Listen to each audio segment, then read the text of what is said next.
Hi, my name is Mark. Welcome to Valley View Retreat. Valley View Retreat is my home. Myself and my wife have lived in this off-grid geodesic dome that you can see behind me for the last 16 years.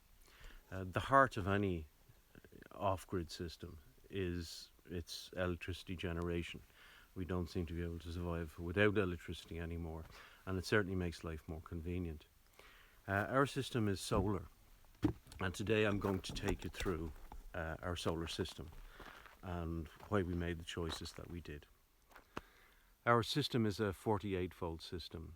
Each of these panels is capable of doing 48 volts, and they're 330 watts each. So that means at 48 volts we would have about a little over 1.3 kilowatts at peak. So as you can see, these polycrystalline panels have an open circuit voltage of 46.2 volts and an error rating of around 3%. So given the fact that they're 3% under 48 volts and that there's a 3% margin for error, if you say 6%, then you will end up, if you deduct 6% from the total voltage, you will end up at almost exactly 1.2 kilowatts.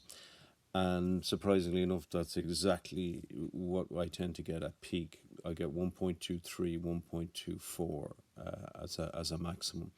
But they've been doing that consistently for a year and a half, and it doesn't change. That these panels cost €185 each when we bought them a year and a half ago.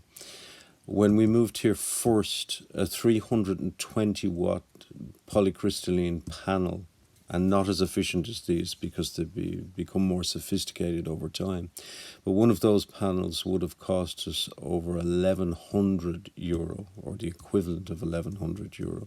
So the cost of the panels has come down very significantly in the meantime. This is what the entire system looks like in situ.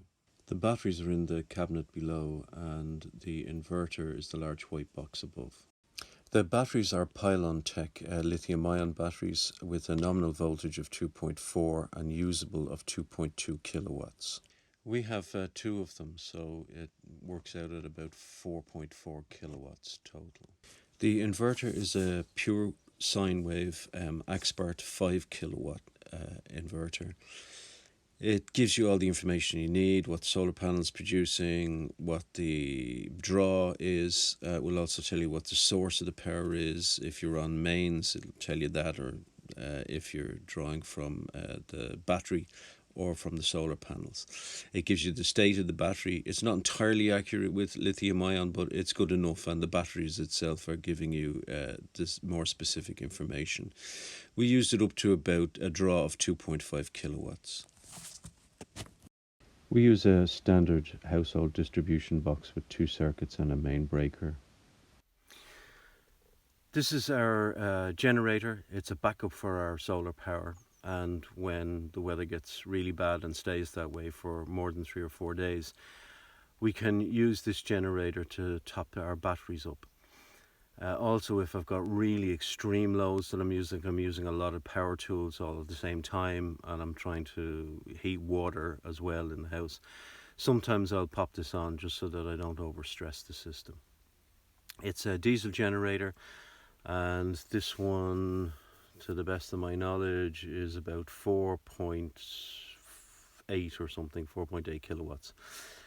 So it's more than capable of coping with any of the loads. In reality, our batteries are only capable of taking on about 1,000 watts at any one time. So, you know, a 1,000 watt generator is more than enough just to top the battery. The previous systems that we have had were based on lead acid technology. We were building 12 volt systems using 2 volt cells. In order to get anything even close to the capacity of these lithium-ion batteries, we needed to use a minimum of 200 amp hour cells. The replacement cost on these was astronomical, close enough to €4,000 a shot.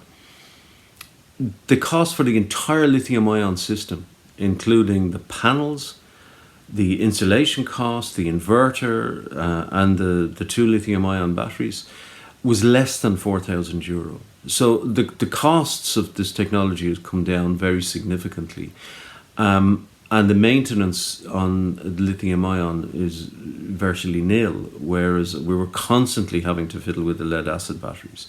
The space that they take up is less than an eighth of the space of the other system, and we can have it indoors. It's not off-gassing, so we can have it in the house where I can monitor everything that's actually happening. The lead-acid batteries, really, you shouldn't discharge them to more than 30%. In other words, they should never go below 70% of their capacity in order to get a reasonable lifespan from them.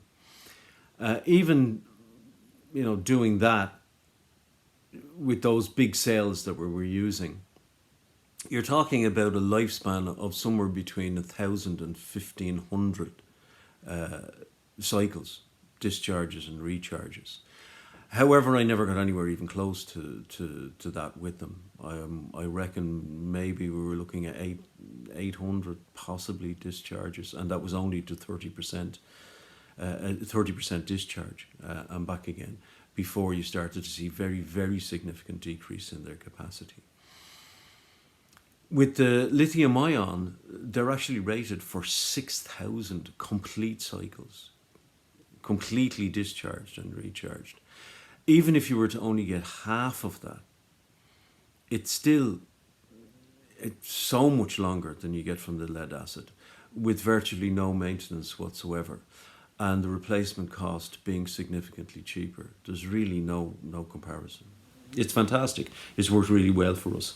To give you an idea of what we can run off this system, we have a 47-inch flat screen TV. We have our internet connection, all our lights, our TV boxes. We run a full-size fridge freezer. First time we've ever been able to do that. We use a 50-litre water heater, which runs off it. The only things that we don't run are cooking appliances. So we don't have an electric oven or an electric hob. Both of those are gas. But we do have a microwave. We can also use a slow cooker with it, and coffee makers and things like that without any problems whatsoever. Up to 2.5 kilowatt draw, everything behaves perfectly. Once you go over that, you start to tax the system, and you can start to trip or give you an alarm.